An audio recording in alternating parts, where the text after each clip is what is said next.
Mumbai financial capital, అక్కడ నివసించలేని వర్షాలు వస్తే ఆ నగరం అతలాకుతలంగా మారిపోతున్నది.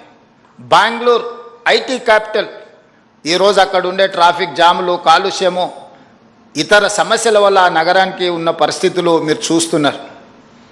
చెన్నై కూడా వర్షాలు వస్తే వరదలతో మునిగిపోతున్నది. కల్కట్టా గురించి నేను చెప్పాల్సిన అవసరం లేదు. ఈ దేశంలో ఉన్న మెట్రోపాలిటన్ సిటీస్లలో one of the best city is Hyderabad. Chandrababu Naidu garu, Rajasekhara Reddy గారు ఈ నగరాన్ని ఈ దేశంలో ఉండే అన్ని మెట్రోపాలిటన్ నగరాల కంటే ఒక మంచి నగరంగా తీర్చిదిద్దిండ్రు. కానీ ఇది సరిపోదు. అందుకే ఈరోజు మా ప్రభుత్వం ఈ హైదరాబాద్ నగరాన్ని ప్రపంచ దేశాలలో ఉండే నగరాలతో పోటీ పడాలనుకుంటున్నాం. ఒక టోక్యోతోనో, ఒక సింగపూర్తోనో, ఒక సౌత్ కొరియాతోనో, న్యూయార్క్తోనో మనం ఈరోజు కాంపీట్ చేయాలనుకుంటున్నాం. సో అంతర్జాతీయ నగరంగా మారాలి అని అంటే ఈ 2100 స్క్వేర్ కిలోమీటర్స్లో ఉన్న ఏరియాని కాలుష్యరహిత నగరంగా తీర్చిదిద్దాలి. ఈ కాలుష్యరహిత నగరంగా ఒక core urban reason economy, it is called cure, దీన్ని క్యూర్ చేయాలని మేము అనుకుంటున్నాము. దానికి మహిళా జర్నలిస్టులుగా మీరందరూ సహకరించాలి. రెడ్ కేటగిరీ, ఆరెంజ్ కేటగిరీ పరిశ్రమల్ని ఇక్కడ నుంచి ఔటర్ రింగ్ రోడ్డు బయటికి తరలించాలని ఒక ప్రణాళిక తీసుకున్నాం. ఇవాళ ఈ నగరంలో కాలుష్యాన్ని వెదలజల్లే వాహనాలన్నిటిని కూడా నిషేధించడం ద్వారా, ప్రైవేట్ వాహనాలను నిషేధించే కంటే ప్రభుత్వంలో నడిసే హైదరాబాద్ నగరంలో outer ring road inside 2800 RTC బస్సులు ఉన్నాయి, మా పొన్నం ప్రభాకర్ గారి ఆస్తి.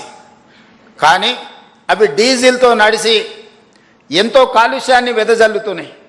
అందుకే ప్రభుత్వం ఒక పాలసీగా తీసుకున్నది, 2026 డిసెంబర్ లోపల ఈ 2800 డీజిల్ బస్సులను జిల్లాలకు తరలించి 100% ఈవీ బస్సులను హైదరాబాదు నగరంలో మనం తేబోతున్నాము.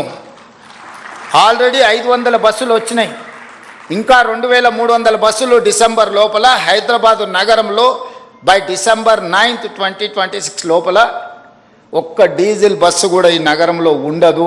నేను మీకు మాట ఇస్తున్న ఈ బస్సులను అన్నిటిని తరలించి ఈవీ వెహికల్స్ని విత్ ఏసీ, ఇది ముఖ్యంగా మహిళలకే ఉపయోగం. ఎందుకంటే ఉచితంగా బస్సులో ఒక ఏసీ ఈవీ వెహికల్లో కాలుష్యం లేని బస్సులో మీరు ప్రయాణించడానికి ఈరోజు తెలంగాణ ప్రభుత్వం ప్రయత్నం చేస్తుంది.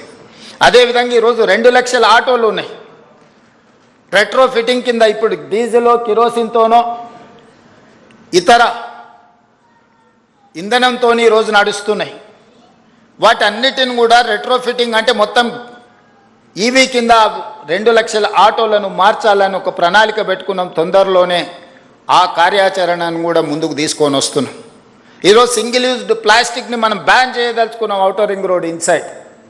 అదేవిధంగా ఈ పరిశ్రమలను, రెడ్ కేటగిరీ, ఆరెంజ్ కేటగిరీ పరిశ్రమలను నగరం బయటికి తరలించడానికి ప్రణాళికలు సిద్ధం చేస్తున్నాం. ఇవాళ ఈ నగరంలో ఎవరు ఈవీ వెహికల్ కొనుక్కున్నా జీరో ట్యాక్స్. మీరు ఏ వెహికల్ కొనుక్కున్నా మీకు రిజిస్ట్రేషన్ ఛార్జెస్ వసూలు చేస్తున్నారు పొన్నం ప్రభాకర్ గారు. కానీ ఈవీ వెహికల్ కొనుక్కుంటే జీరో ట్యాక్స్. మీ కాస్ట్ ఎఫెక్టివ్గా వెహికల్స్ కొనుక్కోవడానికి ఈరోజు మనం ప్రయత్నం చేస్తున్నాం. కళాశాలల